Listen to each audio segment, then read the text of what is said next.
swimming in everything you said. I'm thinking about jumping in it instead. I got you skinny dipping deep inside my head.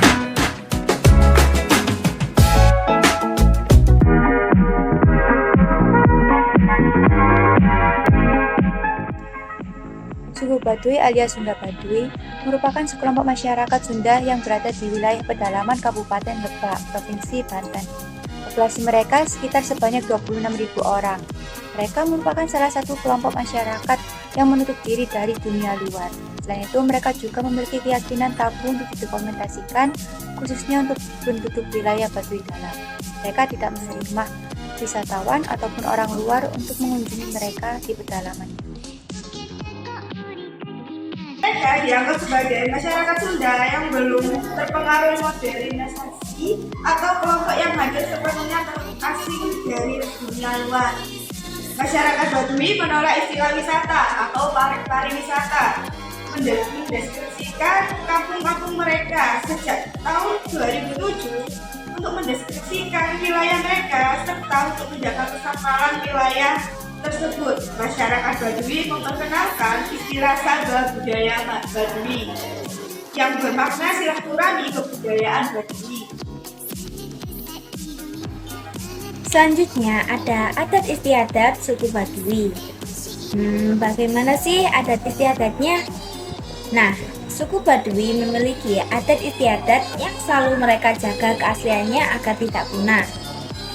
Itu semua dilakukan untuk menghormati arwah leluhur atau nenek moyang mereka dan agar dijauhkan dari segala mara bahaya. Contohnya, dalam adat perjodohan. Nah, para orang tua mereka memberikan kuasa penuh pada pemimpin suku atau disebut juga dengan puun.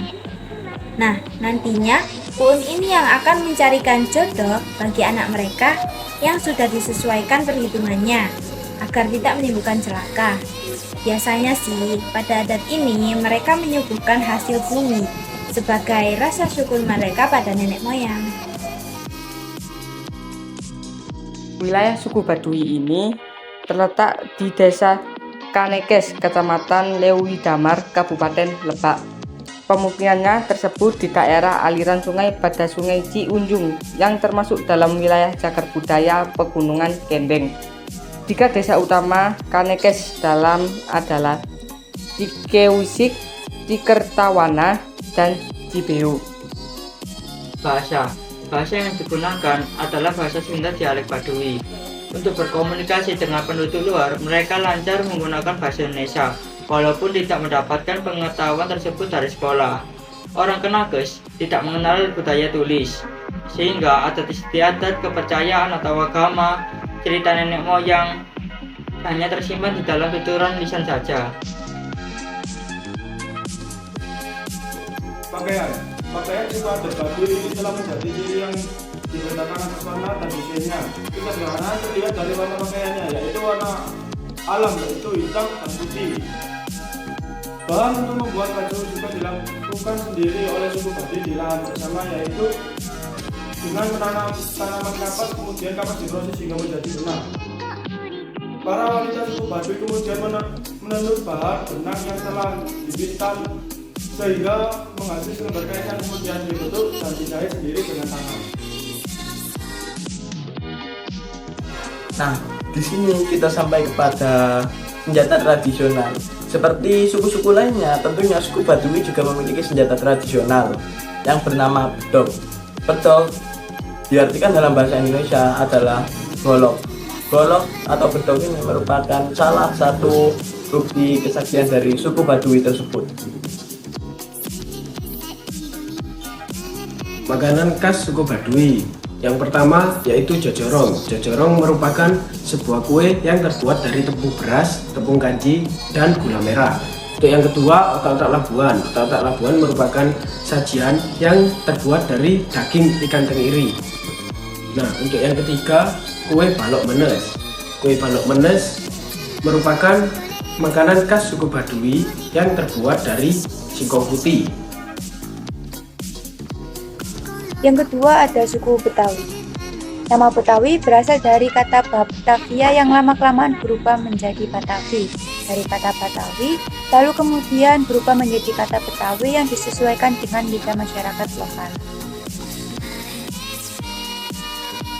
Suku Betawi adalah salah satu suku bangsa di Indonesia yang memiliki keberagaman etnis dengan Jawa, Melayu, dan Sunda. Umumnya, orang Betawi tinggal di wilayah Jakarta dan daerah sekitarnya. Kemunculan Betawi sendiri pertama kali pada abad ke-18 sebagai sebuah komunitas dari sejumlah etnis yang tinggal di Batavia. Gimana ya bahasa yang ada di suku Betawi? Nah, bahasa Betawi sendiri dituturkan dalam dan sekitar Jakarta modern.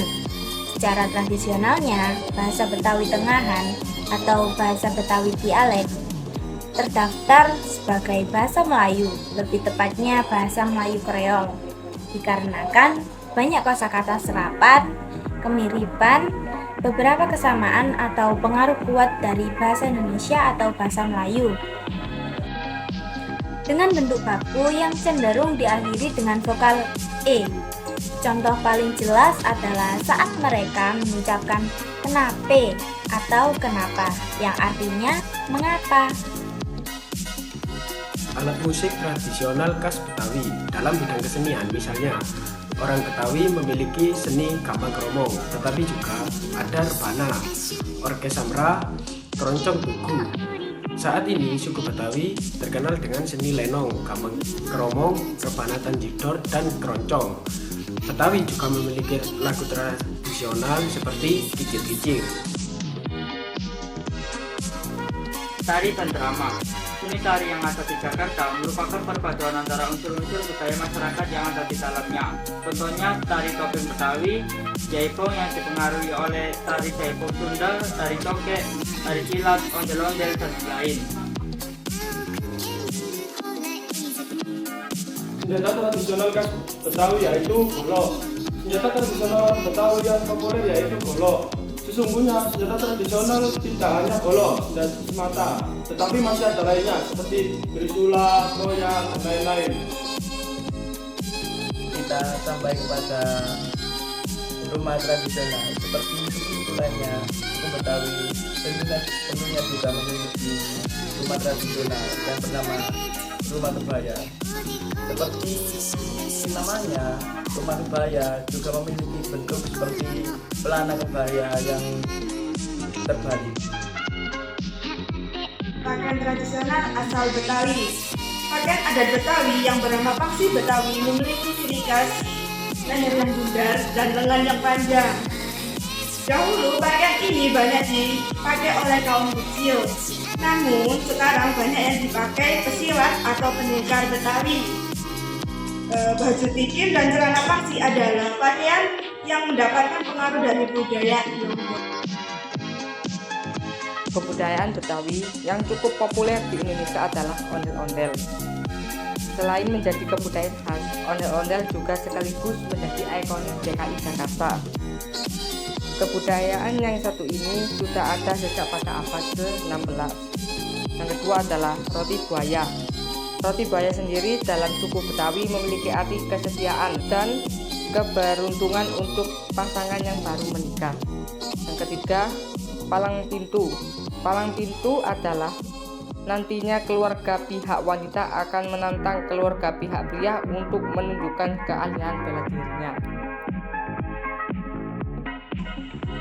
Nah, untuk makanan khas Betawi, kerak telur adalah salah satu kuliner khas Betawi yang populer hingga saat ini. Kerak telur bisa dijajankan oleh pedagang kaki lima atau pedagang pinggir jalan yang biasanya ada pada perayaan momen tertentu seperti Hari Jadi Kota Jakarta ataupun hari ulang tahun Republik Indonesia. Kerak telur ini pada aslinya terbuat dengan bahan-bahan yaitu beras ketan putih, telur ayam atau telur bebek, kemudian ada diberikan udang kering yang diasinkan yang disangrai lalu dicampurkan dengan bumbu seperti jahe dan juga bumbu penyedap lainnya.